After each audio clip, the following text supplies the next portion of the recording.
भोजपुरी में कहते हैं लबर लबर लंगड़ो दीवाल फांदे। मतलब ये कि लंगड़ा आदमी दीवाल फांदने में जल्दबाजी दिखाता है। इस बार के बिहार विधानसभा चुनाव में भी तेजस्वी यादव कुछ ऐसा ही करते दिखाई दे रहे हैं।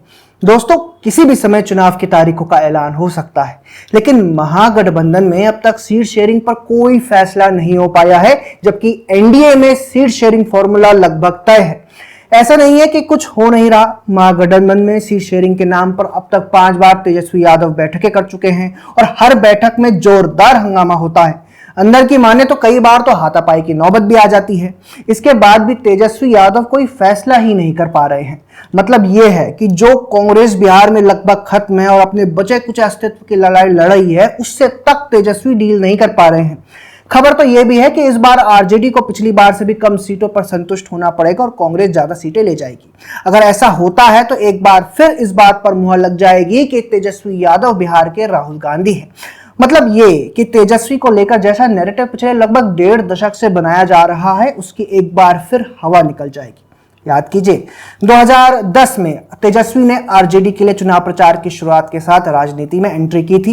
तब से लेकर आज तक आरजेडी और उसके कार्यकर्ताओं ने पूरा माहौल प्रोपेगेंडा बनाया कि तेजस्वी ही बिहार के सर्वसर्वा हैं, उनके भविष्य है।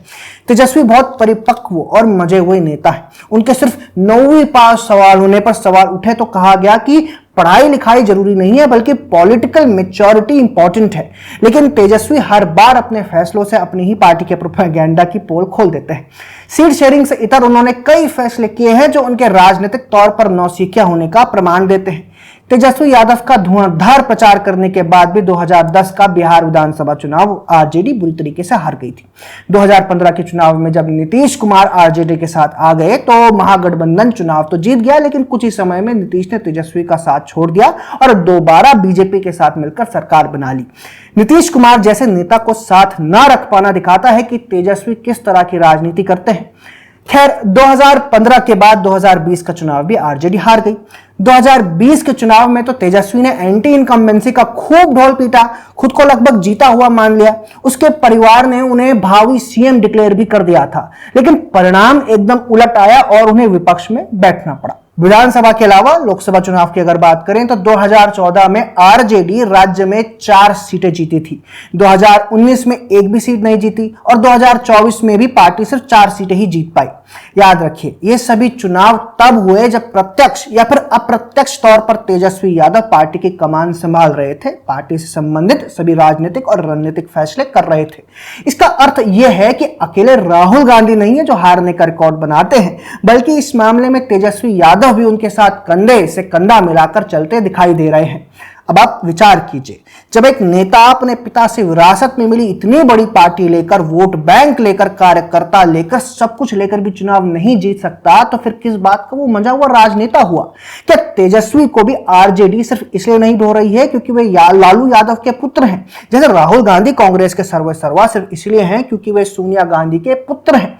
निश्चित तौर पर आरजेडी कार्यकर्ताओं को इस पर एक बार तो विचार जरूर करना चाहिए कि ऐसा क्या है जो तेजस्वी यादव एक छोटा सा चुनाव अपने बलबूते नहीं जीत पाते। लोकसभा, विधानसभा को चुनाव तो छोड़ ही दीजिए, लेजिस्लेटिव काउंसिल के चुनाव में भी तेजस्वी यादव बुरी तरह मात खाते हैं। 2022 में लेजिस्लेटिव काउंसिल के चुनाव में आरजेडी 23 में से सिर्फ 6 सीटें जीते थी। चुनावी हार से इतर ऐसे तमाम इंसिडेंट्स हैं जो उन्हें राजनीतिक तौर पर राहुल गांधी की कैटेगरी में खड़ा करते हैं। जैसे 2019 के लोकसभा चुनाव में उन्होंने वोट ही नहीं डाला। वोट डालने के बजाय वे कहीं घूमने, सैर सपाटे पर थे। यह है तेजस्वी की राजनीतिक गंभीरता, उनकी पॉलिटिकल मैच्योरिटी। खैर, तेजस्वी यादव की राजनीतिक समझ को लेकर आपका क्या कहना है, कमेंट सेक्शन में हमें जरूर बताएं। अगर आपको हमारा कंटेंट पसंद आता है तो हमारे चैनल को सब्सक्राइब भी कर लें। जय हिंद।